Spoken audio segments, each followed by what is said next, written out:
Hello, I'm Paul Briley, and you're listening to Off the Comma. I'm a human who cares about supporting other humans.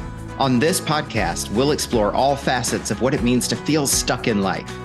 We talk with people just like us who have found themselves sitting on a comma and not knowing where to go next. We'll unpack the experience with them, where they've been stuck, what it feels like, what they experienced, and what they learned.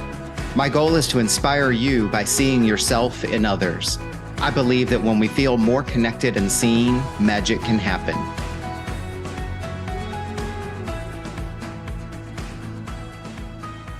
Well, we are back with another episode, and I'm really excited. I was just talking to TS off the mic here about how the guys have really showed up in the past couple of weeks. So by the time you're hearing this episode, right? By the time you're hearing this episode, will have talked to 4 guys in a row. So it's really cool because I really want to create a space where everybody has a voice, and that means all genders, all gender identities, and all skin colors, and all types of people. So I'm excited to have had an opportunity to be interviewing the guys and hearing the guys' stories and experiences. And we're going to continue that streak today with TS. I have known TS now kind of for about maybe 2-ish years or so through affiliation with our professional association and a lot of kind of sidebar conversations at events and so forth. So I'm really excited to finally have you on the episode or on the podcast, have your own episode on the podcast. And I'm going to stop talking. I'm going to turn it over to you, TS. Tell us, how would you like to be known and a little bit about yourself? So I am TS. I don't know why that bears reiterating, but I think adjectives, some identifiers as they relate to me, energetic. I'm outgoing. I think, as you mentioned in our interactions, birds of a feather flock together, if you will. Some people might have run with this one way or run with this the other, but I'm very real. Almost maybe to a fault, again, for some people taking it that direction. Other labels I've worn or continue to wear: entrepreneur, coach in a variety of different facets. And then I go to my personal life. So I'm a husband. I'm a dad. I am, a friend, to all those who know me. So nice. Yeah. I love these descriptors, and I also love how you say labels that I wear. That's really interesting. And just tell us just a snippet. Like, what does that mean to you when you say labels that I wear?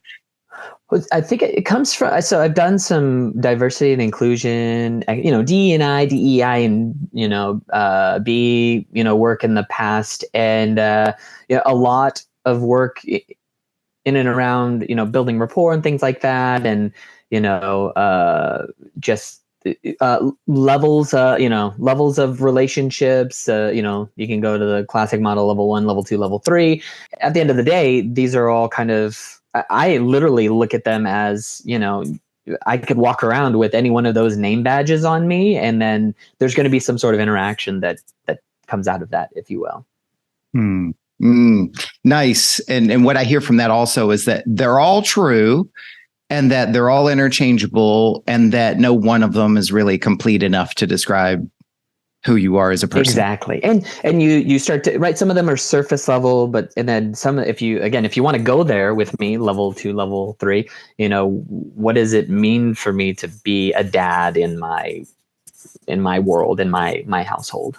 Nice. Well, I'm hoping we're going to hear some of this and some of what this means in your story today. So I know you and I haven't talked, as I, confirm with all guests. Like I don't pre-screen your topics or your stories. I love to hear them for the first time and have that front row seat that I'm always talking about. So I'm really looking forward to hearing what you have to share with all of us today. Before we get started, though, I always ask every guest the same question, and that is, as you look ahead to the conversation we're going to have and our time together, what would be your intention for yourself today? Honestly, I'm excited to see where this goes. Again, to your point, there's no audience out there. There's no priming here. So I'm excited, curious. I walk around as an open book, but I've noticed too that then that requires the other person in the conversation to ask those unlocking questions. So again, very curious, and I, being that we're both in kind of the learning and development field, and dabble in coaching or coach practitioners or whatever, I'm almost curious to see your questions too, to see how you unlock me, Paul. Okay. Unlocking, and there's the gauntlet, right? So, all right. Well, and the funny thing is we could get you and I could go back and forth in the wordplay on this. What do you mean by unlocking? What do you mean when you ask me what I mean by unlocking? So let's see how it unfolds. I really love that intention, and the excited to see where it goes. It sounds like you are curious to see what unfolds for yourself just in the telling of your own story. And that's always one of the most exciting parts for me. My intention for you is to create that space to ask those curious and unlocking questions, like you said. And that hopefully, and I want to stop using that word hopefully, and that your story connects with someone or many someones out there, that someone will hear something in your story that they can relate to, that changes how they were feeling about themselves that day, creates a little bit of inspiration and possibility, and maybe even empowers somebody to think differently about themselves and perhaps even others. So that's my intention. Paul, I'll mention too, and I'm not only, a guest here now, but a fan of your podcast. Have listened to several episodes. I will say that I'm entering into this space feeling like I'm not your standard guest, if that makes sense. And so,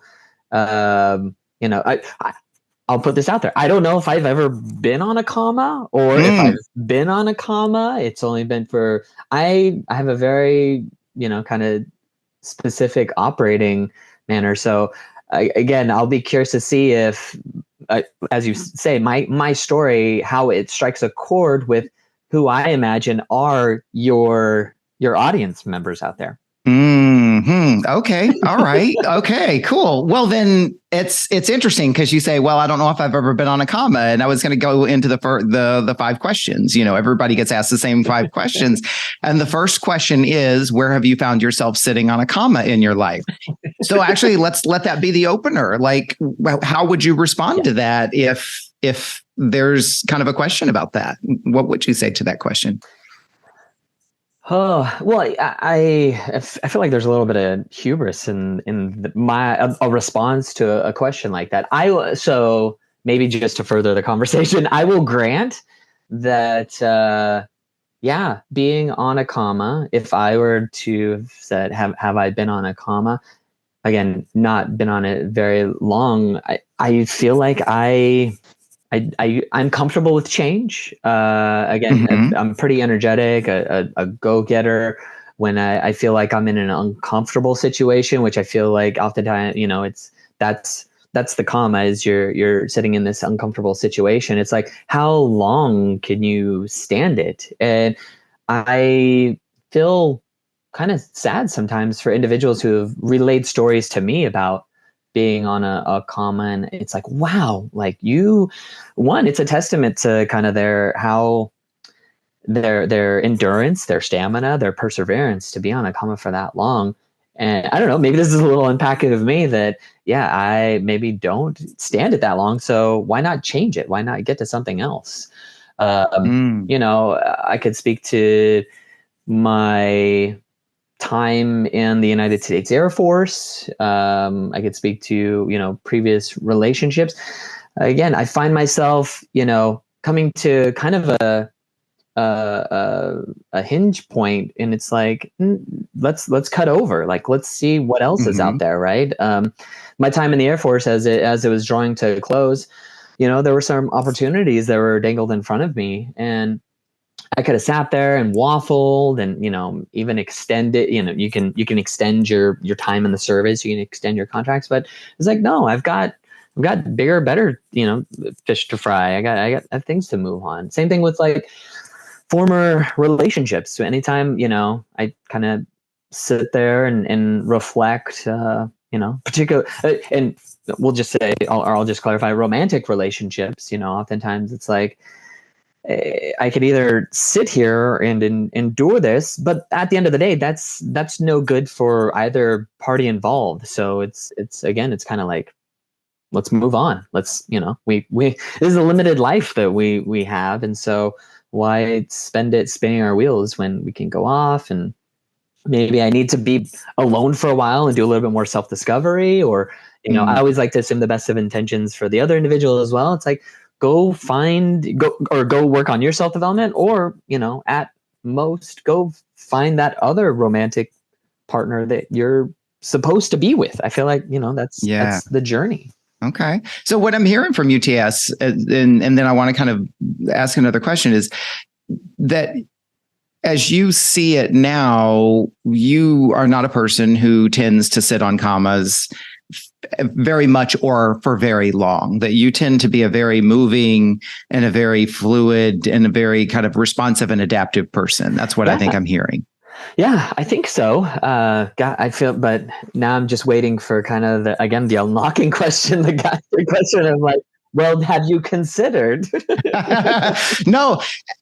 Well, no. And keep in mind, like that's not, the point of the podcast isn't, no, everybody sits on a comma and where's yours and your denial and all that kind of stuff. That's actually a different podcast I'm working on. No, I'm just kidding. No, but here's what I'm curious about. How do you define the sitting on a comma? Well, I know. And that's the hard thing too. And I reflect back to a conversation I had with my team. So, I was with the state of California for 13 years and had some wonderful teammates and some wonderful team compositions. And towards the end of my tenure there, the division, my leadership was great to have kind of facilitated session in talking about, failure. And it was like, oh, wow, this is like meaty.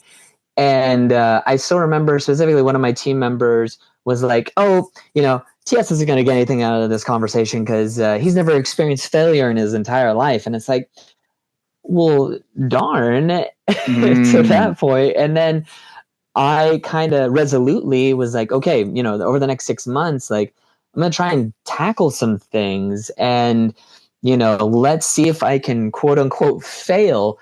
But at the end of the day, kind of to your point, it's like, well, if you have a specific lens on it, nothing is ever really a failure. You either succeed or you learn from something. And even in learning something, and hopefully this isn't coming across too cliche, but essentially it was like, well, yeah, okay, kind of breathe on my nails and, buff the shirt a little bit. It's like, yeah, I don't have any failures because everything is a learning opportunity, right? In that kind of lifelong learner mindset or something. Yeah. Okay. Yeah. Well, and it's been interesting. I've always kind of had my own take on it, my own personal life experiences. And then in interviewing folks and hearing their stories for the podcast, what's really cool about this metaphor of sitting on a comma and getting off the comma is how rich it is and how flexible it is, right? I describe it for the sake of kind of explaining things and describing the podcast and my coaching services and so forth as, kind of being stuck and getting unstuck. And then there's all these different ways you can unpack that. And yet it's been really powerful to see how every single person kind of takes it in their own way, right? Some people think of it as being stuck. Some people think of it as, boy, this has been like a respite. It's been an opportunity to pause and recover.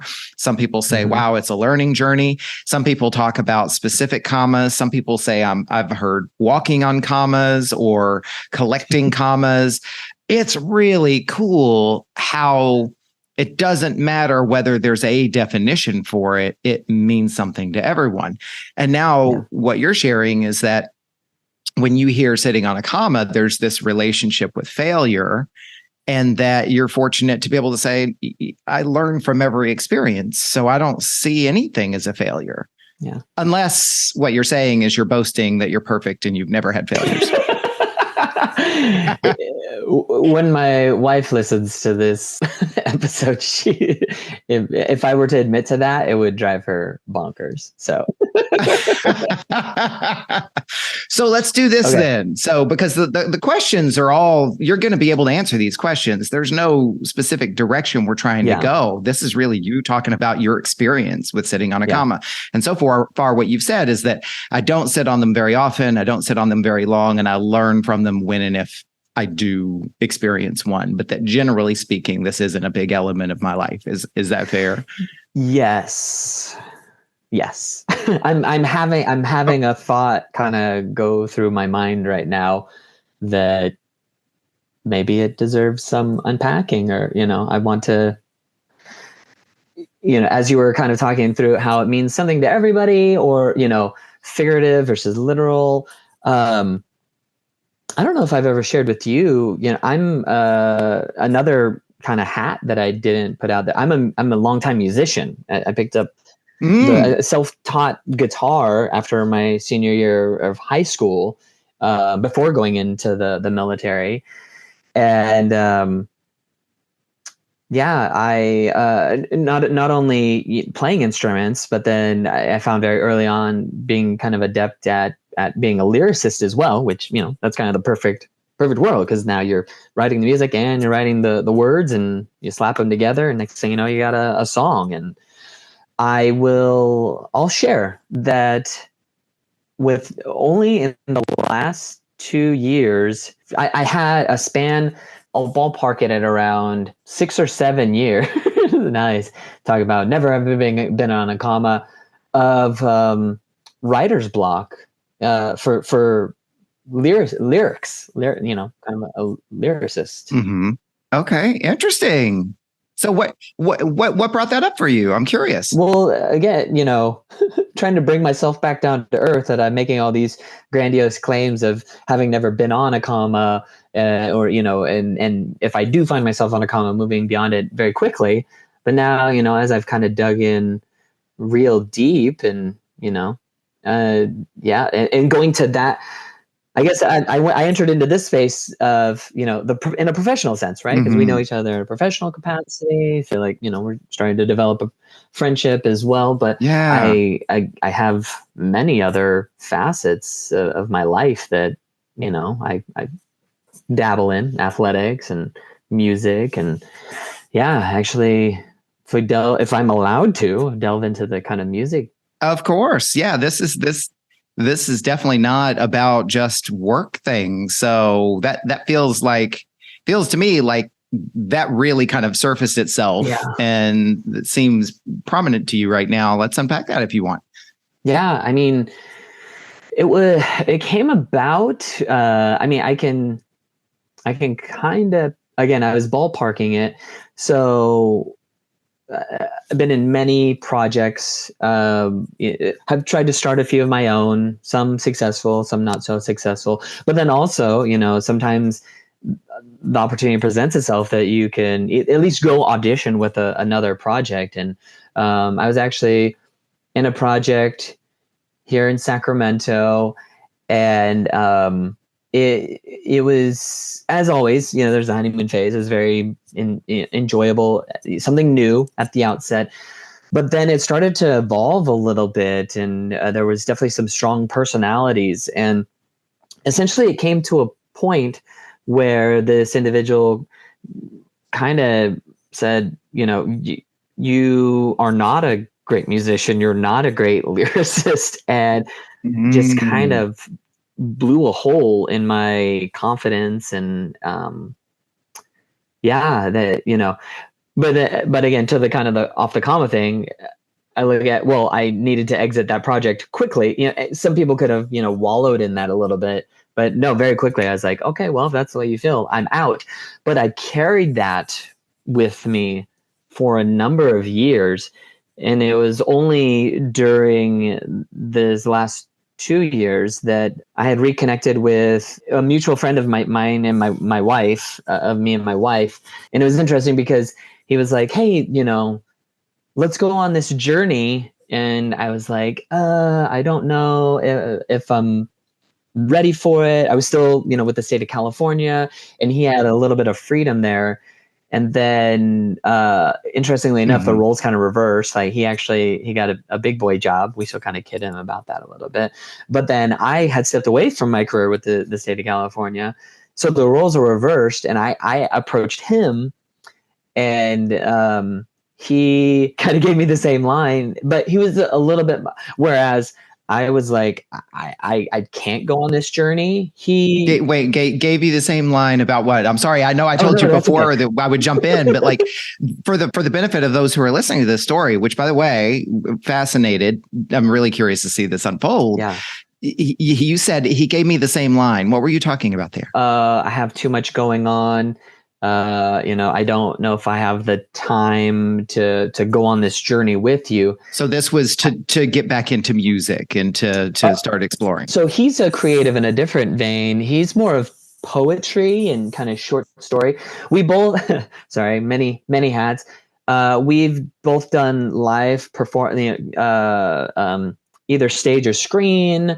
Also, we tend to be in front of the camera, but for his like actual kind of sit down creativity, his is more of poetry and short story, whereas mine is more of in the music vein. So yeah. And so you had approached him to do some collaboration, or No, it kind of supporting each other on like creative recovery. yeah. He had come across some materials, and he had shared them with, again, when he was the initiator, and I kind of hung on to the materials, and I was like, oh, these are nice, but again, I'm not in the right spot. And then when it flipped around and I was like, hey, remember these materials? And again, the roles were kind of reversed. And he's like, I'm really not. He did me a kindness, and he's like, I will try and keep up with you, and I'll try and support you. And I was like, that's wonderful. Thank you so much. He, did me more of a favor than I did him. 2 years prior. So, so this was yeah. a couple of years ago, you said. Yeah.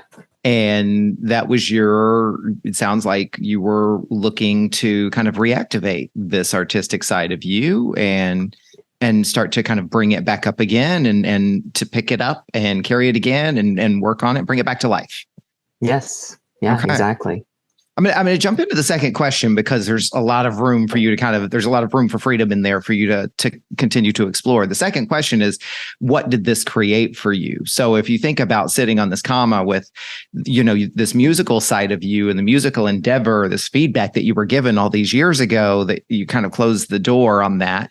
And now you're picking it back up again and you're curious, like, what's happening for you here? What is this creating for you? It's been fulfilling. I wrote a few months ago, maybe about 6 months ago, I wrote my first kind of lyrical song in a long time, 6, 7, 8 years. And it was very fulfilling. Whereas I think, and I don't know, if it's, everything happens for a reason or what, that this was a spark, but all through those previous years, and obviously with the pandemic, and we all had this kind of shared trauma. I heard that term somewhere, and I was like, I like that. But we all experienced it in different ways. Mm-hmm. I felt like in those years, I had really kind of exhausted my other outlets, if that makes sense, of the physical aspect of working out or running, or throwing myself into work and maybe a big meaty research project or something like that, or I don't know if this sounds, but leaning so heavily into my friends and family, to the point they're like, TS, you've been using us quite a bit as an outlet. Maybe you should share the love a little bit more. It was really kind of nice to get back to this other outlet that had been laying fallow for such a long time. Yeah. Okay. And so where are you with that now? I'm just curious. Trying to churn out lyric after lyric. And it's interesting too, because the mutual friend, even though he, kind of begrudgingly came along, I had made some headway. So then I circled back, and I wouldn't let him be of two minds. I was like, you're coming along with me.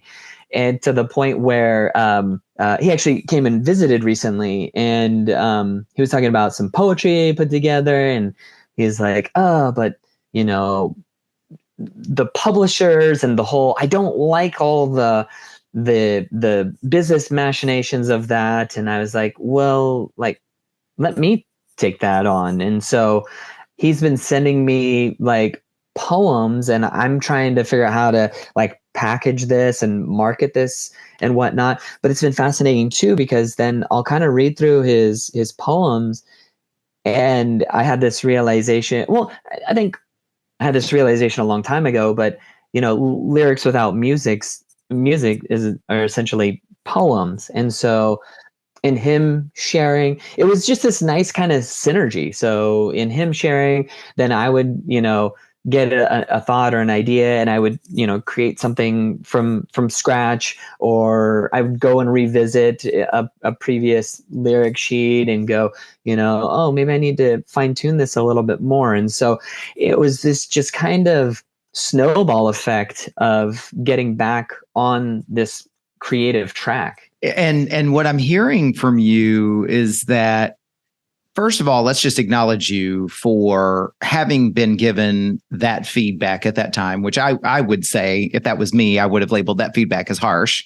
And then you let it sit fallow for a while. You're bringing it back up again. So acknowledging you for, despite what somebody else said, you're still working it and moving it forward because it's a part of you. And I'm also seeing this extra energy in this synergy, that there's something about this play between your spoken word artist friend and your music, and those supporting each other, building something off of each other. Like, I definitely see the dynamic that you're describing, and it being collaboration and not just a solo effort. Yeah, solo effort, that's no fun. I know there are a lot of quote unquote solo artists out there, but I think maybe what we don't see are the collaborators that they have behind the scenes. I can't remember the name of the series on Netflix, but it was around. They spotlighted Dua Lipa, Mm-hmm. which is amazing, Mm-hmm. but it was cool because they brought her collaborators into the space as well, and it was like, she doesn't go it alone. And I feel like maybe that was a part of my journey too, was I felt so much like I had to like go it alone on all of that.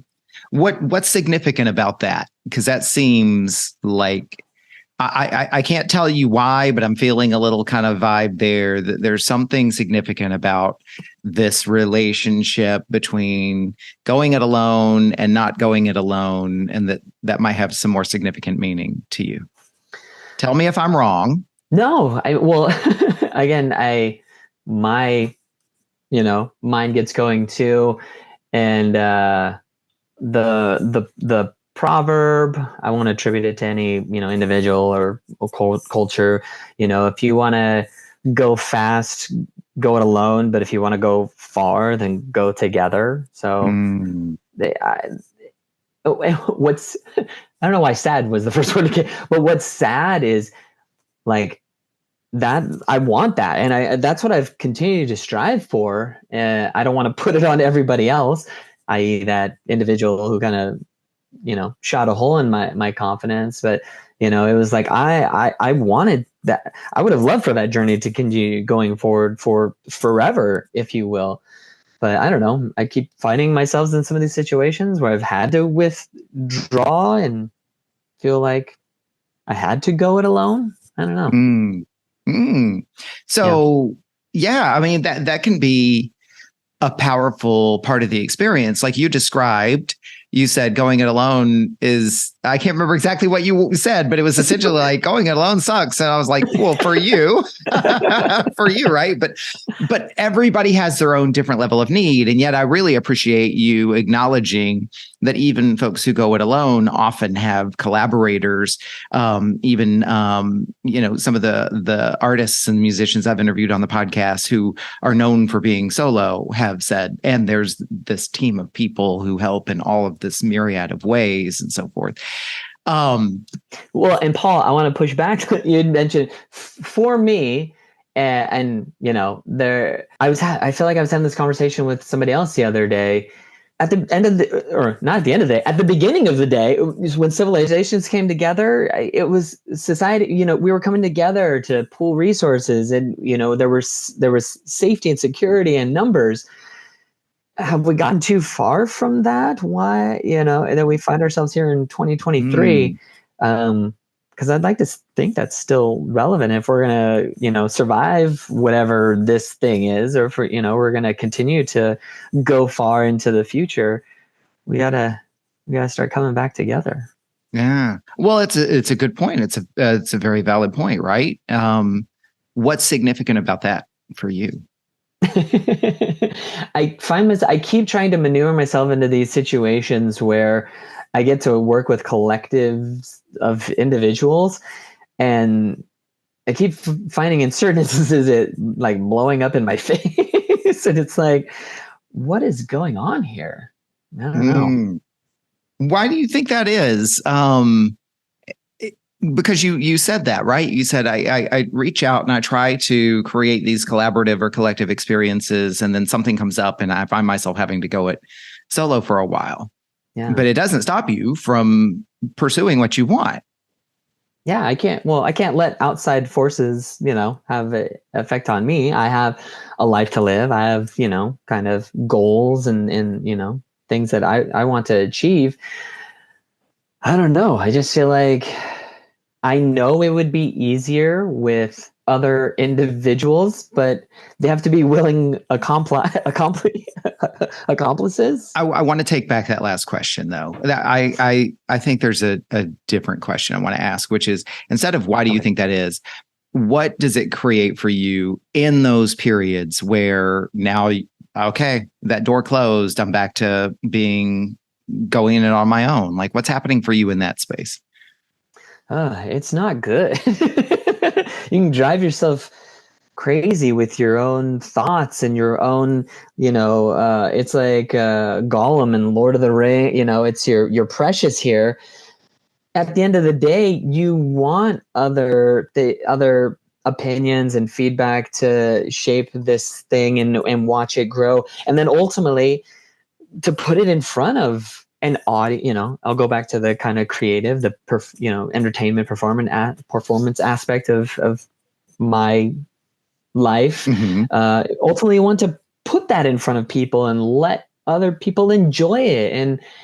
And I think maybe I'm cut a little different from this standpoint and then to be able to give credit to, this wasn't just me. Like, I want to give credit to these wonderful collaborators and to showcase for the rest of the world that, hey, this is awesome when we can get people together. Look what we can accomplish.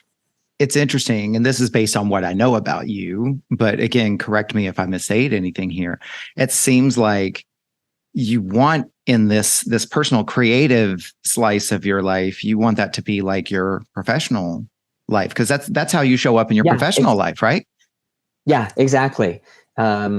For whatever reason, that seems to have worked. But again, I listed off the labels and, talked about my different hats or whatever.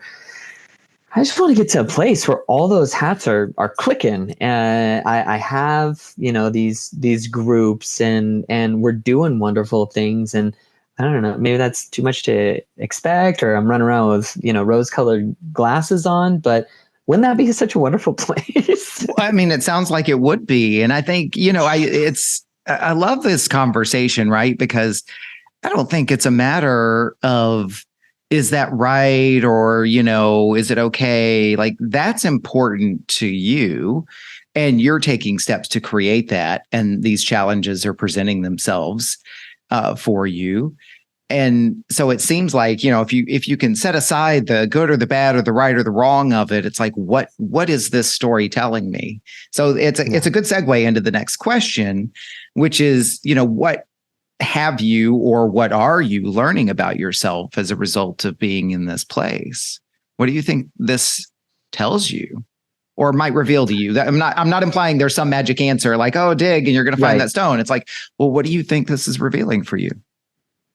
I've had other kind of things. 2023 has been pretty rough. I've had other things pop up over the last, 10, well, now almost 11 months, that have really kind of highlighted for me that, in spite of what I think of myself as an individual contributor, and again, you can put me in any kind of, drop me in any scene, any scenario, or more importantly, what other individuals might be seeing of me as, there's the kind of like, and again, hopefully I'm not tooting my horn too much, or, there's some hubris in here, but essentially, what I will say is this is your story today. It's your platform. So you say whatever you want, feel, and need to say. the superstar syndrome, of like, oh,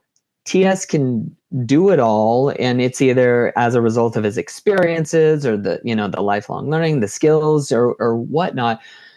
Okay, we can acknowledge that, but don't let that dissuade you from stepping in and like having a conversation with me and approaching me. And I would hope that in every interaction with every individual, one of their takeaways from our interaction would be, it'd be really cool to do fill in the blank with TS, to, tackle something, or to, brainstorm something, or to, I don't know, again, fill in the blank.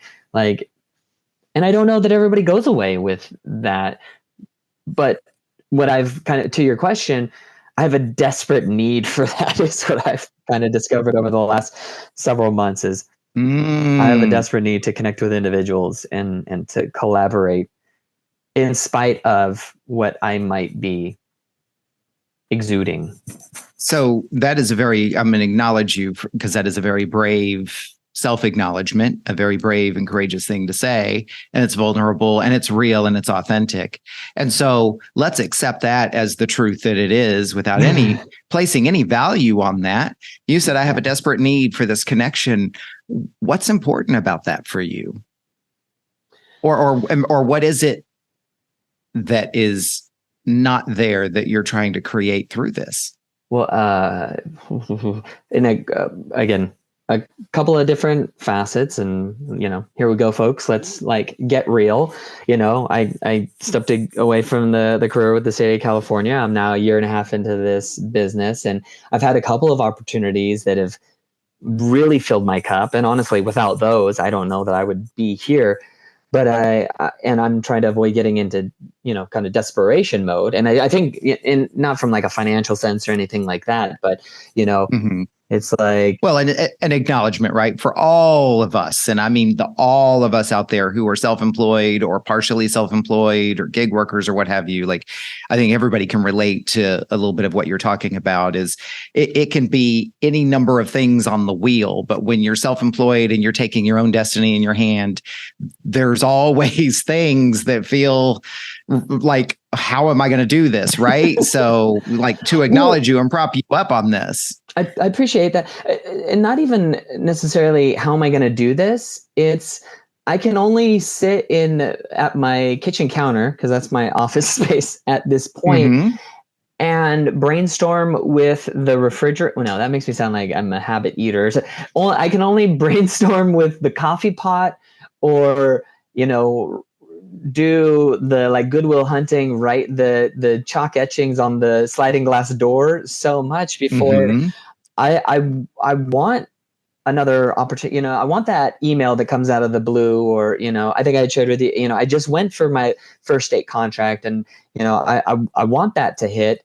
And again, it's not even from a financial standpoint. It's like, I want to continue to get out into the world and network and do great work with individuals. Like it's that desperate need for collaboration, and to have that impact on many, many individuals.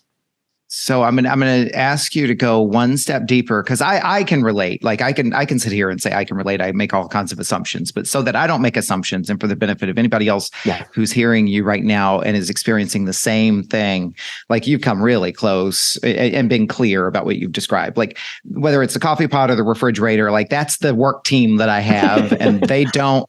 There's something that the coffee pot and the refrigerator and the grease board aren't giving you that connection would give you. What is that? Yeah. I think I've always been looking for, ever since we can really go into my childhood here, a sense of community, a sense of belonging. And maybe it goes to my, at the beginning of the day, coming together as a society, as a civilization, just to maybe feel safe in and amongst individuals. Yeah. And in return, I can make others feel safe too. I feel like I've talked to many individual over the last several weeks or months.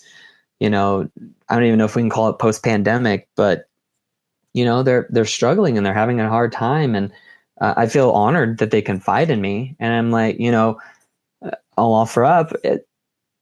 You're not, as long as I'm up 6 feet above ground, you're not going this alone, right? To be able to put that out there, and whether or not they reciprocate that, that's fine. I would love it if they, if that reciprocation, was just kind of there or assumed.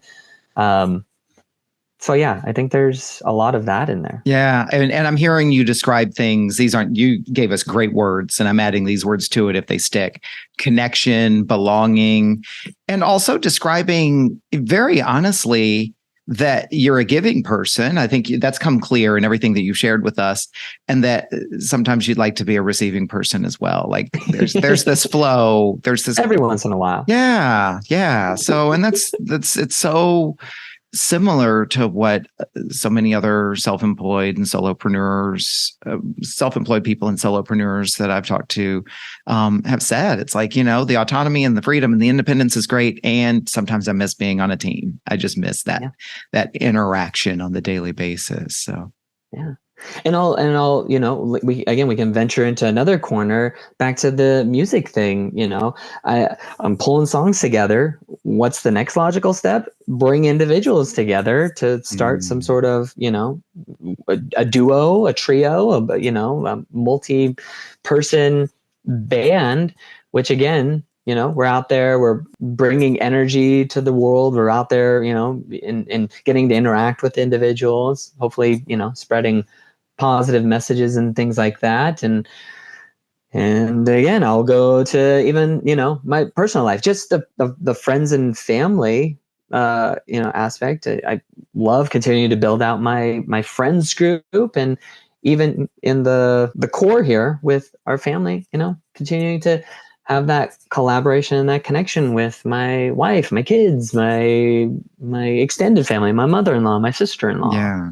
And her family. So, well, you've literally just said you want to connect people and bring people together, that you want to create groups and communities. I mean, you literally basically just said that you want to be the agent of connection. So I'm laughing because it's like, oh my God, there's like 7 questions I want to ask. And then there's the next one.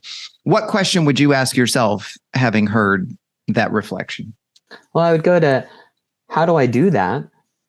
But again, to the whole premise here of I feel like I know how to do that, and I will continue to put myself out there, continue to make connections, help connect other individuals. I will continue to do all of that. Not even working towards an end game. Just like this is the operating style. Let's just keep operating like this, and we hope that's all we can do, that great things come of it. Well, so then I'll ask this 4th question then. So what changes for you as a result of sitting on this comma and what you've shared with us?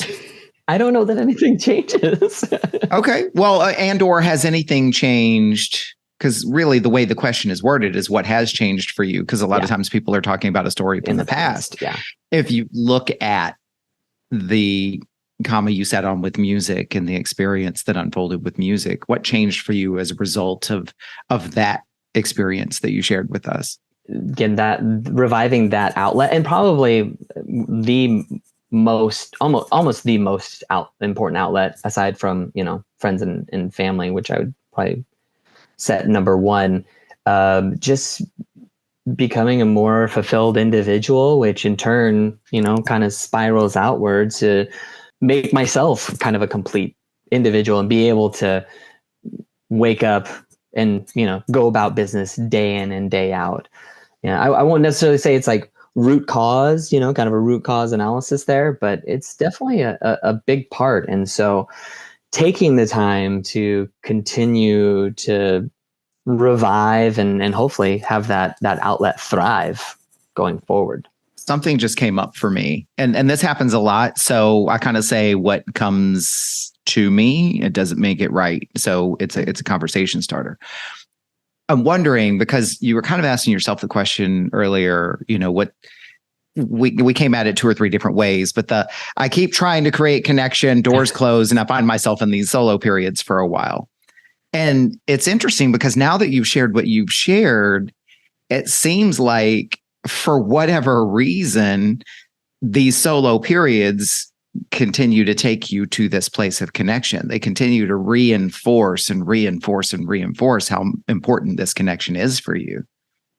So what I'm curious is, what if that's the purpose? So I know. And so this is an interesting take because, and I will share, I'm definitely a firm believer in kind of Taoism, a Taoist perspective on things. And so I do have to stop every once in a while and ask myself, if I find myself on this solo track and it doesn't feel good, have I strayed too far from the path that's laid out before me? And I need to, and now this is the course correction back to the path, and I need to just keep walking that path. Without teasing it out too much. Again, going back to this kind of pivotal point of having my confidence shot through, and it going on this long 6, 7, 8 year hiatus or solo journey. Well, that's not really fair. That I got set. Do I have to rewind and never enter into that project with that individual? I don't. How do you troubleshoot that? Yeah, well, that's what's really cool about this, right? And that's what's really cool about what you get to explore with this, because nobody's going to have that answer for you. That your answer is your answer. And yet I can give you some questions for you to think about, because the way you've described it so far is, in the most recent time just now, that's not really fair. How do I create that with that person? And yet somebody standing at another corner of the room could see this from a different angle and a different point of view. Is why does it have to be that person? So, and then there's lots of other questions, right? But notice just what you've shared with us so far has been, boy, I was really affected and really disappointed when the door shut because of that person, or because this other person wasn't available. And yet that seemed to be the end of it in both of those situations. And also yet your outcome that you're looking for, your need, your want, your desire is still there. Right.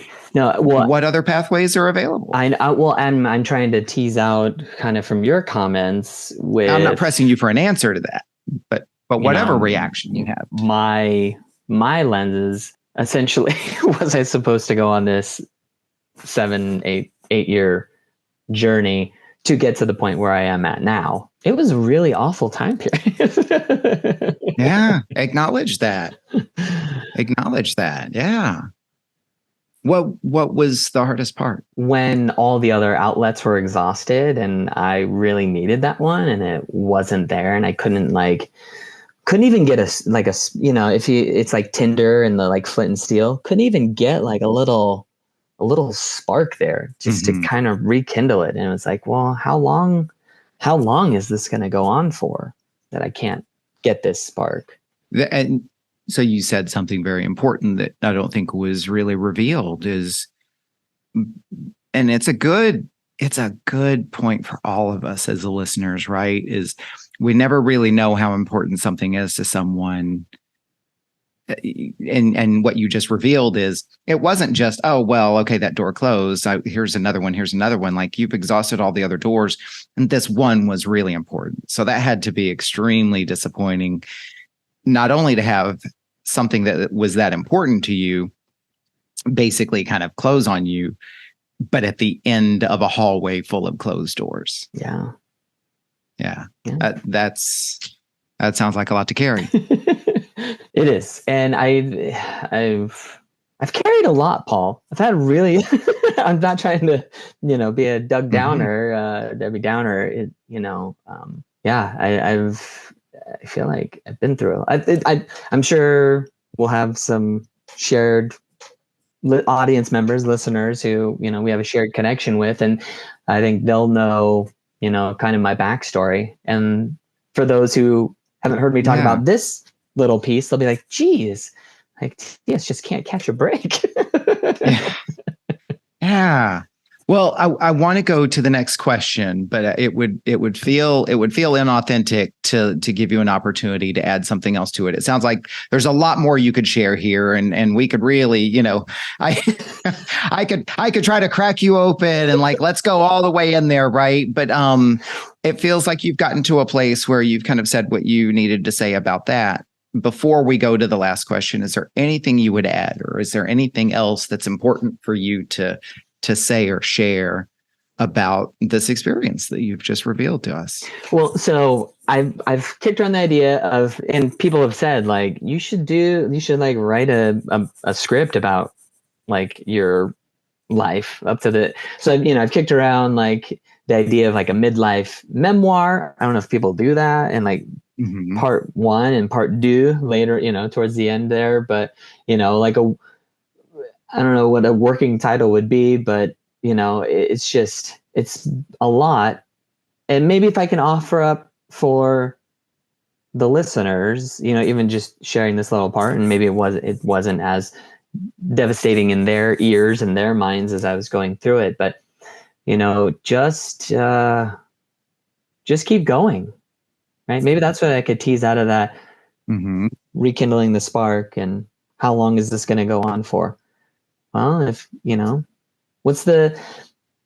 can do it for 1 minute, you can do it for 2 minutes. If you can do it for 2 minutes, you can do it for 3 minutes, right? And you just keep like building it up, and you keep going. You don't let any comma stop you, again, to kind of put it in terms of our podcast here. Well, and you yourself even said, earlier in our conversation that, the door closed on you, and you I wrote it down. Let me see here.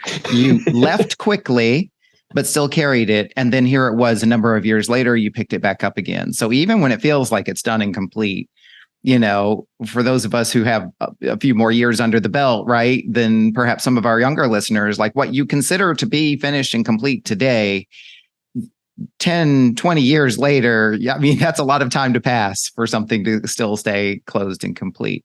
Yeah. I'm also curious too, as you're thinking about how do I get this out of me? How do I express this in memoir form or what have you?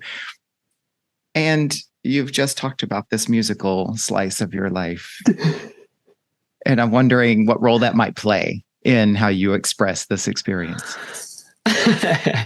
I've looked at it two ways. Of one, eventually the players will come together. The Country Music Awards just happened. I don't know if this dates the podcast or whatever. And the Best New Artist, Jelly Roll. And he gave this speech, and it was really cool because he's like, there's a reason that the windshield is bigger than the rearview mirror. And I was like, that's awesome. Like, we all need to carry that with us. But essentially, yeah, just keep like going. You have such a big future ahead of you. And I again have to imagine, have the hope that as long as we keep pressing forward, like something's got to happen, right? It has to happen. But then every once in a while, and this will sneak in, it's like, no, this is it. This is it. This is the last time I'm going to put myself through this. maybe it isn't, but right now I'm drawing a line in the sand and I'm saying this is the last time I'm going to put myself through this. Maybe I have to put all my energy into it, or maybe I'm a little guarded, and maybe that ultimately sets me up for failure. But this is the absolute last time. I can't keep doing it.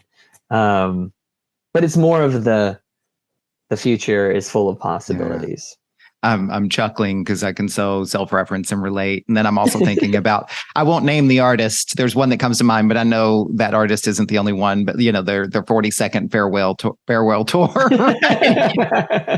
Yes, I think you've already answered question number 5, but I'm going to ask it again in case there's anything you would add. What does getting off the comma look like for you?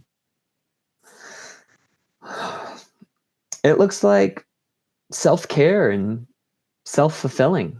We're talking about that specific instance, and where I am now, having gone through that 8-year journey and partnered up with a caring creative, and now sitting here and almost the end of 2023, not not quite on the level of self-actualization, but you know, we'll go with self-care.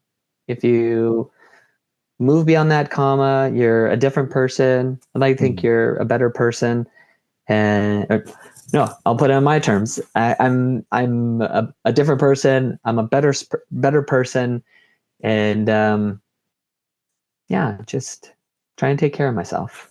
Okay, all right. Well, I appreciate the honesty in that reflection, and I'll come back full circle then. You know, you talked about your intention earlier. Now I would ask you, what would you acknowledge yourself for, having kind of been through this conversation today? Yeah, having had this conversation, been through this experience, because I've reflected on it before, but I don't think you can wear the tread off of that, of reflect, what else? And aha moment. I was just talking with another individual, and it must have been a TV show or a movie. We had talked about a TV show or a movie, and again, this might be, no doy for many a listener out there, but to watch that, to watch that movie at age 5, to watch that movie at age 10, to watch that movie at age 15, to watch that movie at age 25, to watch that movie at age 40, you continue, it's the reflection piece. You continue to take different things away from it. How the filter of life changes the thing that doesn't change. Yeah. It's the thing didn't change. The movie didn't change. You just, every time you arrived at it, you were in a different place, looking at it from a different angle. Year 1, that reflection looked very different from year 8 of that reflection versus we'll call it recovery versus recovery now, and that reflection. Yeah. Well, and it's also, it's reframe, right? So reframe can happen and you notice and observe it. And then you can also actively reframe. Like, how can I look at this differently from a different angle? I love that. I love that. TS, tell us, how can people find you and get in touch with you if you'd like them to? So I'm trying to keep overhead low. I don't have a website yet. So LinkedIn, love LinkedIn. So there is a Hamilton Coaching and Consulting page out there, or you can go, straight to my profile. Connect with me, please. I love collecting, collaborating. And all this will be in the show notes, so people can just click on the hyperlinks. Yeah. I try to maintain, I'm trying to use the socials to kind of prop up business and business marketing. So, Instagram's out there, Facebook out there, my email, which you can get to, you can connect through any one of those socials as well. So yeah, I have an internet presence, I guess, in short. Yeah. Okay. Form. Cool. Everybody's path is everybody's path. There's no right or wrong path, right? Also, what I do with every guest in every episode, because I feel like it's an important part of your story too, is like, who do you support or who would you like to support? So I do this thing called acknowledgements, where if there's any individuals or causes or organizations that you want to give a voice to because they're important to you, or maybe they wouldn't otherwise get, as much press as you believe they should get, who would you like to acknowledge? And that can be individuals, organizations, or even if it's just a resource that you've been taking advantage of, like books or podcasts or what have you. Yeah, I mean, I think first and foremost, because it's shared between you and I, ATD Sacramento. I mentioned building communities, or trying to break into communities. And when my wife and I first moved to Sacramento, and I gave this kind of speech when I stepped in as president of ATD Sacramento a couple of years ago, it was truly like the first community. You're a stranger in a strange land. It was truly like the first community where I felt accepted and embraced, and felt like, a little bit of self-serving, but there were resources that I could take advantage of and things like that. Mm-hmm. So, and I think, you and I continue to both be active in the ATD Sacramento space. So, and that's what that community was created for. It's not self-serving. I mean, that community was set up so you could take advantage of resources and so forth. Yeah. So, the wonderful ATD Sacramento. As a dovetail off of ATD Sacramento, Katrina Kennedy, she's an amazing mentor. I always, call myself a disciple of Katrina, mm-hmm. the Katrina Kennedy School of Design thought. So Katrina's been amazing, and just from a connection standpoint as well. Mm-hmm. She does the Let's Learn Together. I think you can get out to it again, LinkedIn or her website, right? Katrina Kennedy training, her website. So that's a pretty cool space as well for Katrina, and then her Let's Learn Together event. And then kind of from the development piece as well, a little while ago, somebody turned me on to Tim Ferriss and the Tim Ferriss podcast. I had read through you can't read through it, but his book, Tribe of Mentors.